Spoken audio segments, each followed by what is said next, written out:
Hey guys! Today we're diving into another truly horrifying case. If you want to support my channel, make sure to subscribe and stay active. It really helps me out. I'd be super grateful for that. Let's get started. How well do you really know the people you interact with in your daily life? Could you recognize someone who might be dangerous? That ability could mean not just your well-being, but even your survival. It's important to remember that appearances can be deceiving, and sometimes danger comes from the most pleasant, well-mannered, and seemingly trustworthy person. But every so often, someone's outer appearance fully reflects the nature of their inner world, the very soul behind the mask. The story of the brutal crime involving well-known producer Pamela Vitale shook the entire country. From the very beginning, this case seemed strange and tangled, and her husband immediately became the main suspect. At the time, no one could have guessed where the investigation would lead, or who the real person behind the horrific act would turn out to be. Pamela Ariana Vitale, later Horowitz after her second marriage, was born on January 11, 1953 in the small town of North Richland Hills, Texas. She was the younger of two siblings in a modest family with Italian roots. Not long after Pamela's birth, her parents moved with their children to Minneapolis, Minnesota, where she spent most of her childhood and teenage years. Pamela grew up alongside her older sister Tamra, to whom she was always very close. Both girls did well in school, had creative personalities, and showed a natural talent for learning foreign languages. Pamela had always dreamed of traveling the world, which led her to pursue a career as a flight attendant. She started out on domestic routes, but before long she was regularly flying overseas, mainly to European countries. During one of her layovers in London, she met a man named Mario Alford. Their relationship quickly turned romantic. In time, Pamela decided to leave her aviation career behind and relocate to London to be with him. They got married not long after and bought a cozy home in the suburbs. Over the next few years, they had two children together, a daughter named Marisa and a son, Mario Jr., named after his father. But even with a growing family, things at home began to fall apart. The relationship became strained, marked by frequent arguments and fading affection. By the early 1980s, the couple decided to separate. Pamela returned to the United States with her son and daughter. Now a single mother, she couldn't continue her job in aviation and had to find a new path forward. Pamela chose to start fresh in sunny California, believing it offered more opportunities for a new career and a better life. Her children, too, were happy to leave behind the damp climate of England. In California, she explored different jobs. She worked in a trendy clothing boutique, became a real estate agent, and even joined a modeling agency as a recruiter. Still, she often felt out of place, like she hadn't yet found her true calling. Then, in 1992, Pamela enrolled at the prestigious film school at the University of California, where she studied every aspect of production and filmmaking. She graduated successfully and began working as a producer, a career that truly resonated with her. Pamela threw herself into her new profession with passion. She advanced quickly, earned a good living, and gained recognition within film industry circles. In 1993, Pamela met a successful attorney named Daniel Aaron Horowitz. He represented high-profile clients, including well-known talk show host Michael Savage, and was frequently featured in the media as a legal commentator on some of the country's most talked-about criminal cases. Over the years, he had consistently ranked among the top 100 trial lawyers in the United States, according to National Trial Lawyers. In addition, he authored numerous articles focused on criminal law, trial practice, and legal procedures. Horowitz was originally from New York and earned his Bachelor of Arts degree from Hampshire College. In the early 1980s, he completed his Juris Doctor at Southwestern Law School in Los Angeles and became a member of the California State Bar.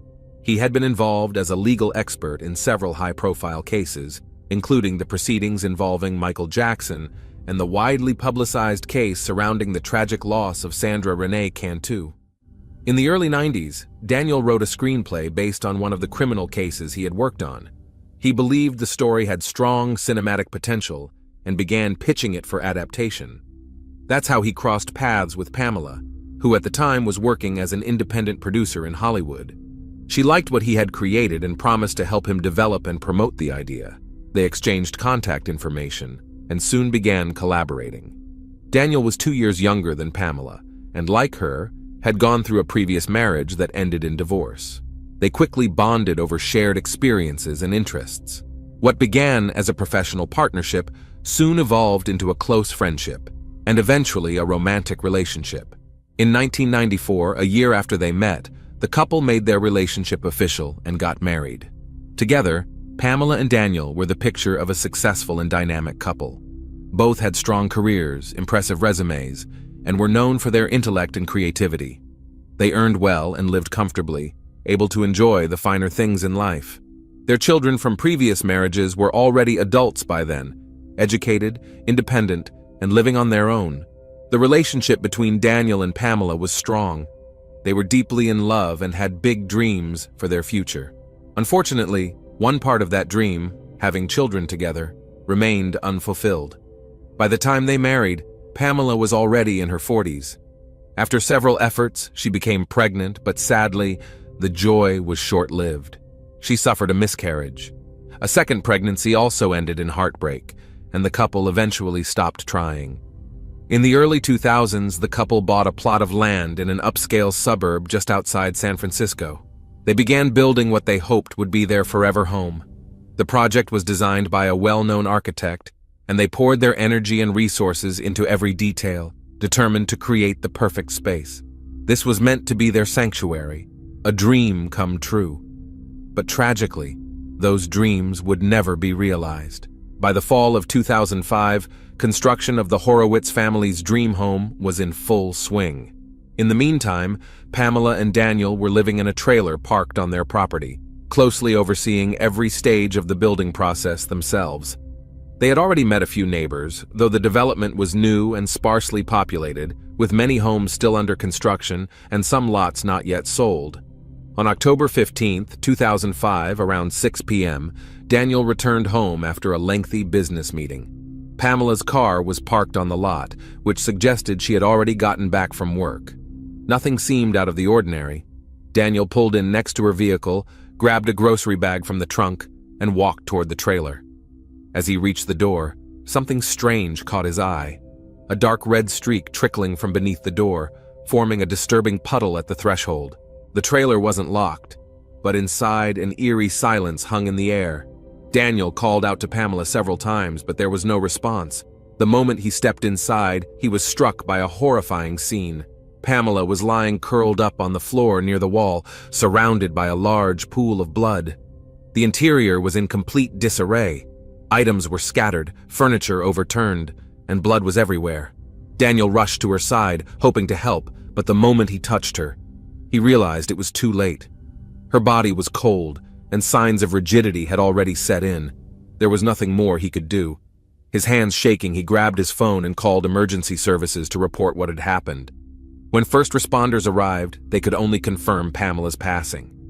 The trailer was declared a crime scene. It was immediately clear that there had been a struggle. Pamela had put up a fierce fight to survive. She had suffered severe physical trauma, including broken ribs, a fractured collarbone and nose, and several missing teeth. As she fought back, she had managed to knock over a heavy television onto her attacker. Blood-stained handprints were found on both sides of the TV, indicating her desperate efforts. Under her fingernails, investigators discovered traces of skin, evidence that she had scratched her attacker in the process. Nearby, they found a bloodied ski mask on the floor, which Pamela had apparently managed to pull off the intruder during the confrontation. The medical examiner later determined that Pamela had been struck multiple times in the head with a blunt object, with such force that it caused fractures in her skull. On top of that, she had sustained a deep abdominal wound inflicted with a large kitchen knife. The injury was fatal, resulting in rapid and extensive blood loss. Crime scene investigators scoured the trailer for evidence.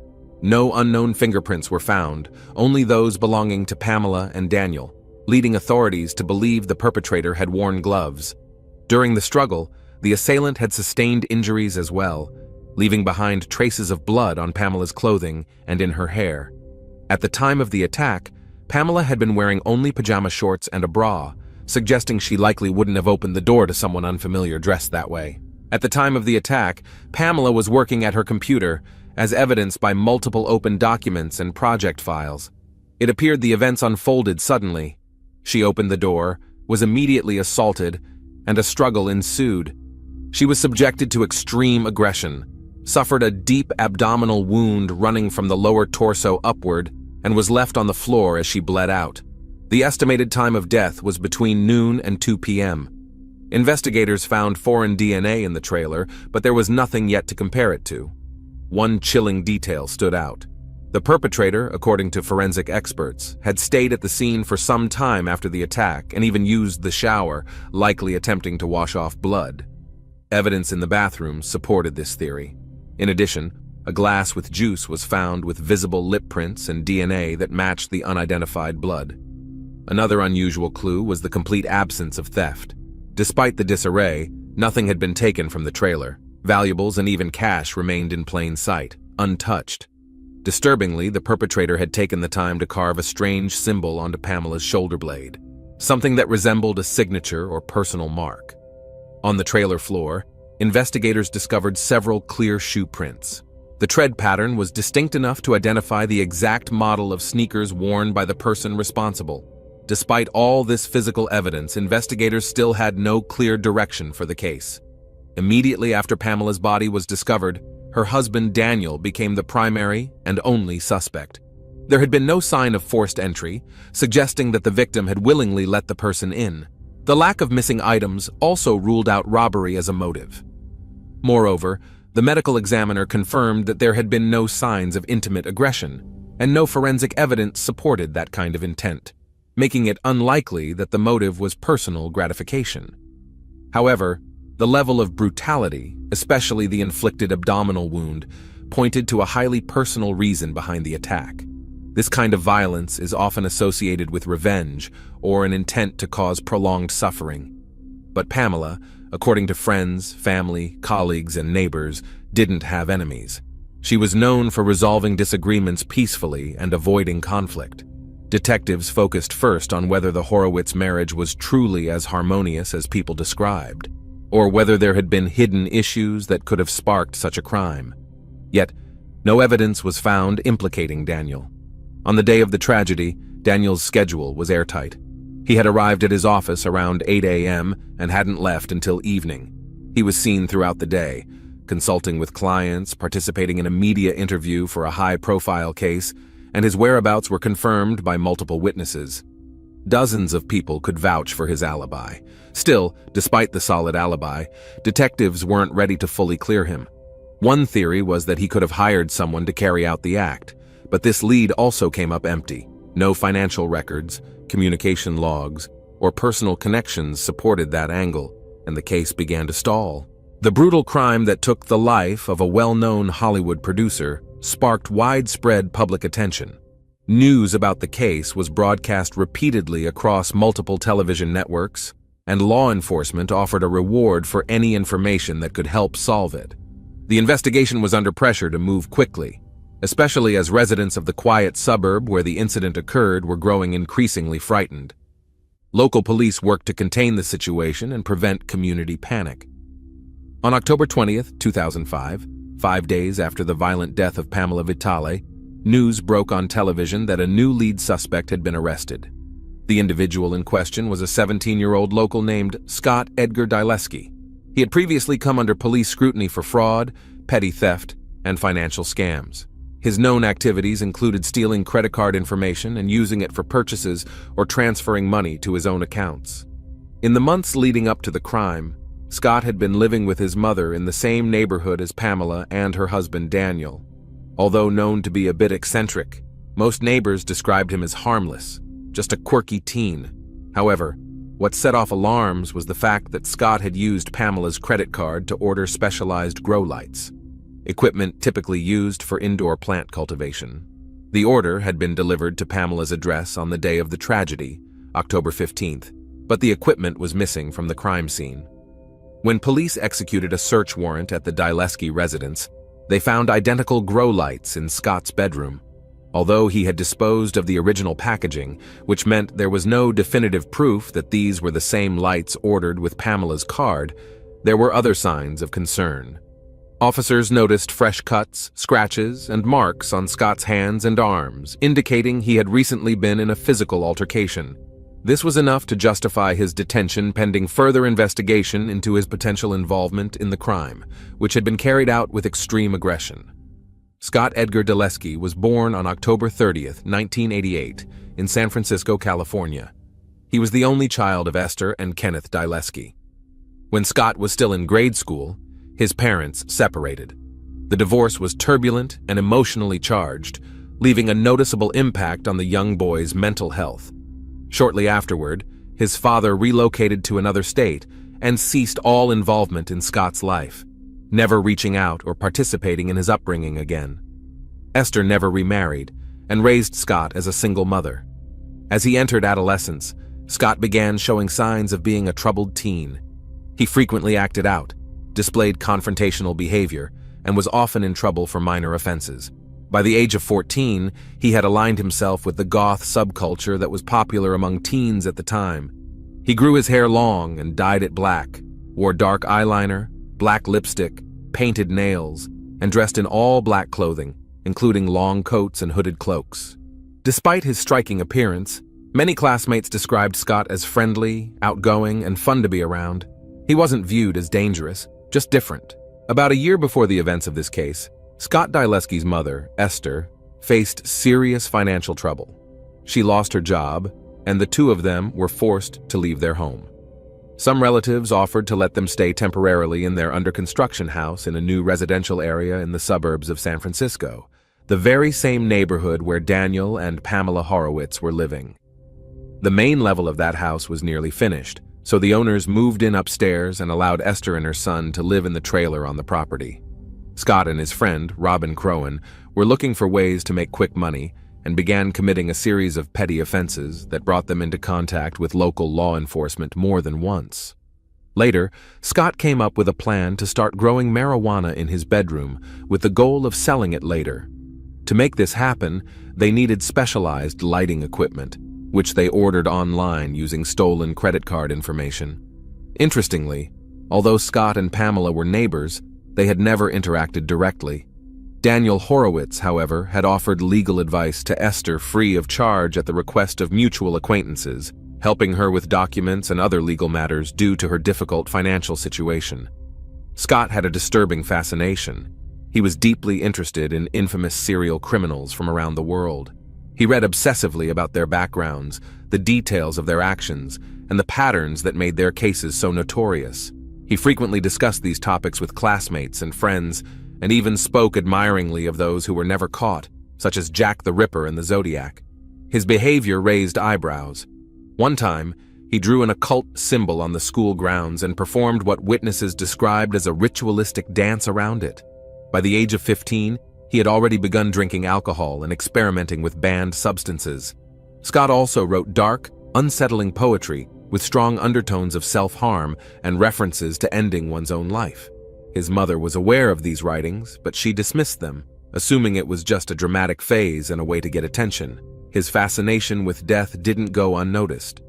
He frequently made comments about how long a person could survive without certain organs, how much blood loss it would take to be fatal, or where to strike to ensure death. Most chillingly, he once casually remarked that he would be interested in watching someone's final moments. When investigators looked into Scott's internet search history, they were shocked by what they found. Alongside information on infamous serial cases and occult practices, he had been researching autopsies and body dissection. His browsing history included videos of surgical procedures and footage involving animal butchering and dismemberment. From the start, there were multiple signs pointing to Scott's involvement in the violent crime that took Pamela Vitale's life. He had no alibi for the day in question, and investigators noticed unusual cuts and scratches on his hands and arms. In his bedroom, they found clothing stained with dark spots resembling blood. Underneath the trailer, hidden inside a bag, police discovered a pair of sneakers, matching the exact sole pattern found at the scene of the crime. By the mid-2000s, DNA testing was already a common tool in investigations, though the process still took more time than it does today. Nonetheless, there was little doubt about the outcome, and soon the results confirmed what many already suspected. Samples collected from under Pamela's fingernails included epithelial tissue and blood that matched Scott's DNA. His blood was also discovered in the trailer's shower, suggesting he had attempted to clean himself after the attack. Scott's mother, Esther, was also arrested on suspicion of aiding in evidence concealment. Investigators learned that a day before her son's arrest, she had thrown away a backpack at his request. The bag was recovered quickly. Esther later explained that she never looked inside and assumed it contained banned substances or possibly documents tied to the financial fraud Scott had been involved in. But what they found was far more serious. Inside the backpack were crucial pieces of evidence: the weapon used in the crime, as well as a blood-stained hoodie, jeans, and gloves. Scott's best friend, Robin Crowan, agreed to testify against him in exchange for full immunity. He admitted to their plan to grow marijuana indoors and confirmed that they had used stolen card information to buy the necessary lighting equipment. However, Robin shifted full responsibility for what happened next onto Scott. According to Robin, Scott had gone to the trailer alone to retrieve the package, believing it had been dropped off at Pamela's doorstep. He claimed that he had no idea what happened next until he saw the news coverage about Pamela's tragic death. After the incident, Scott went to a nearby town to visit his girlfriend, Jenna, who was supposed to help provide him with an alibi. But once Jenna was arrested and questioned as a potential accomplice, she began cooperating with authorities. She gave a precise timeline of when Scott arrived at her place and noted that he had a noticeable injury on his arm and blood on his clothes. Scott denied any involvement in the crime, but admitted to going to the Horowitz property to retrieve the package, hoping it had been left outside. He claimed the idea to grow plants indoors had been Robin's, and that Robin had sent him to pick up the delivery as part of a setup. It was later discovered that Pamela hadn't actually let her attacker inside. She had likely forgotten to lock the trailer door, and the perpetrator entered without resistance. What happened next can only be reconstructed from the evidence, as the suspect continued to deny guilt. It appears that Pamela got up from her computer to confront the intruder, and a violent struggle followed. During that altercation, Scott is believed to have physically assaulted her and inflicted a fatal wound to her abdomen. However, he also sustained an injury from the knife, and Pamela managed to scratch him in the process. The high schooler stood by and watched as the woman lay bleeding, slowly slipping away. Once it was over, he calmly went into her bathroom and used her shower to rinse off the blood. He changed into the clean clothes he had brought with him and stuffed the bloodied garments into a backpack. But there was one detail he hadn't accounted for: a cut on his hand that continued to bleed.